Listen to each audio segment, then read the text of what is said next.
இதுல நீங்க குறிப்பிடுற எல்லா இசையமைப்பாளர்களுமே, அவர் மரகதமணியோ, ம். சந்திரபோஸ் அவர்களோ, இவங்க எல்லாருமே நீண்ட நாள் அனுபவம் பெற்றவர்கள். ம். எங்களுக்கெல்லாம் சந்திரபோஸ்ங்கிறவரு இசையமைப்பாளர்லாம் பின்னாடி தானே. ம்.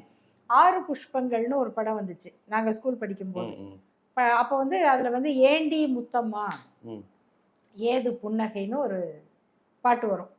அது பாடல் சந்திரபோஸ் அப்படின்னு போடுவாங்க. இது யார் இப்படி பாடுறாங்க? ஓ! அவர் பாடலாசிரியரா சந்திரபோஸ்? பாடினார். சரி, சரி, சரி.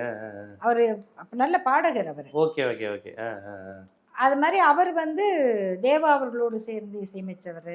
அப்படியெல்லாம் நிறைய இது மாதிரி இவங்க யாருமே வந்து இசை ஆற்றல்ல வந்து குறைஞ்சவங்க கிடையாது. ஆனா இளையராஜா அவர்கள் வந்து அதற்கு மேல் பல வகையான நுணுக்கங்கள் தொடர்ந்து தேடல்.